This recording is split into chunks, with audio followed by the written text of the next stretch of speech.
Classique.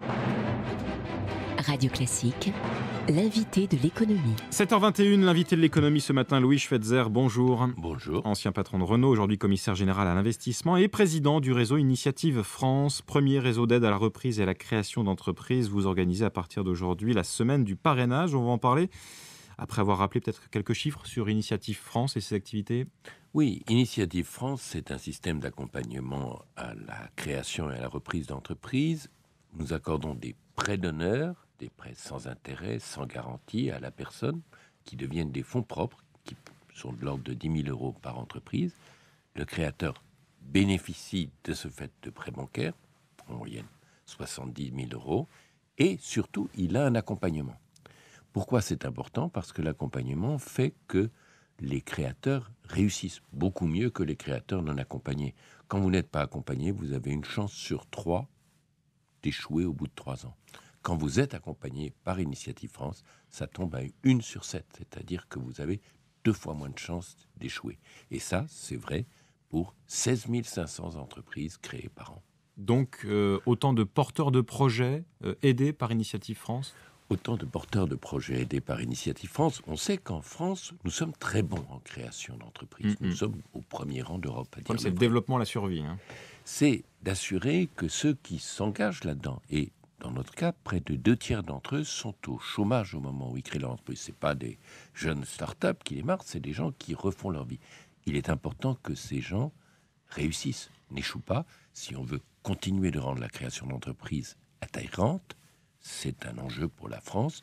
Et humainement, on voit bien que même si on ne sanctionne pas l'échec, après le chômage, l'échec, c'est rude. Vous organisez donc cette semaine, Louis Schweitzer, avec Initiative France, la semaine du parrainage. De quoi s'agit-il ? D'un appel aux chefs d'entreprise ? Alors, les chefs d'entreprise qui créent leur entreprise ont besoin d'appui. Nous leur donnons bien sûr toujours un appui technique, mais dans un peu moins d'un tiers des cas, nous leur donnons aussi un parrainage. Qu'est-ce que c'est qu'un parrain ? C'est quelqu'un qui a l'expérience, ça peut être un chef d'entreprise, ça peut être un salarié d'une grande entreprise, un expert, qui n'a pas pour métier de se substituer au chef d'entreprise, mais d'écouter celui-ci, de lui donner des conseils s'ils sont demandés, bref, de l'accompagner.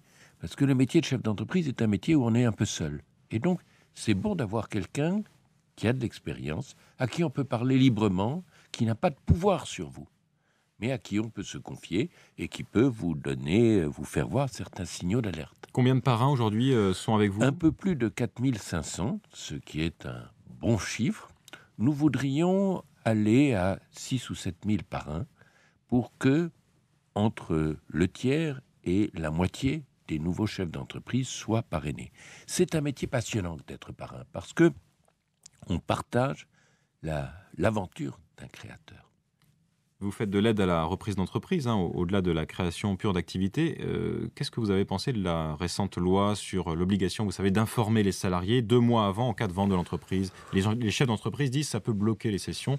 Bon, ça ne concerne bien sûr pas nos reprises d'entreprise qui sont des petites entreprises et qui viennent toujours dans l'intérêt des salariés.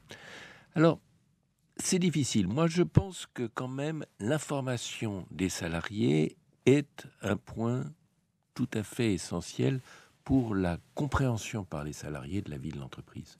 Au fond, mon expérience d'entreprise, c'est que quand on explique aux salariés et à leurs représentants les contraintes, la vie de l'entreprise, eh bien, il y a une sorte de consensus qui est un facteur d'efficacité. C'est ce qu'on voit en Allemagne.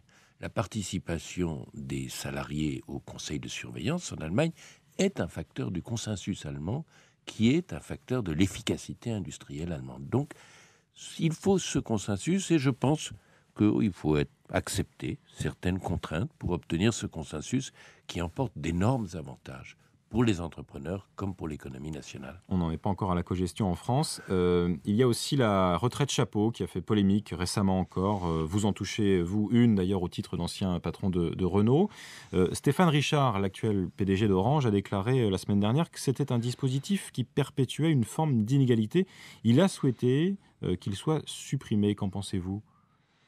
Bon, on a mis en place des mesures fiscales qui font que cet avantage, en fait, 70% a beaucoup diminué. Par aux impôts. Donc, on a mis en place un système qui fait que je pense que système, peu à peu, va s'étioler.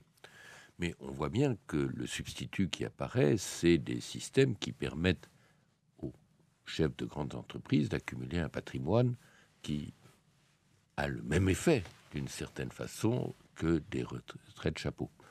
Que dire ? Il y a des excès dans la rémunération des chefs de grandes entreprises, ça me paraît évident.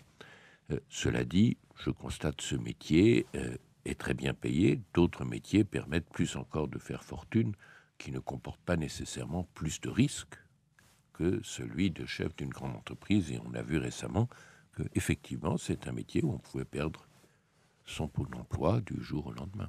Dernière question, Louis Schweitzer, puisqu'on parlait avec François Vidal des initiatives d'Emmanuel Macron sur les participations de l'État dans les grandes entreprises.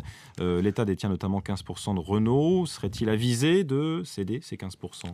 Je ne le pense pas. Je pense que dans l'alliance Renault-Nissan, c'est un point d'ancrage important qui assure que Renault reste une entreprise française. C'est aussi une entreprise internationale, c'est aussi une entreprise à vocation mondiale, mais c'est d'abord une entreprise française. Merci Louis Schweitzer, président d'Initiative France, ancien patron de Renault, invité de l'économie ce matin de Radio Classique. Avec Wendel. Wendel, investisseur.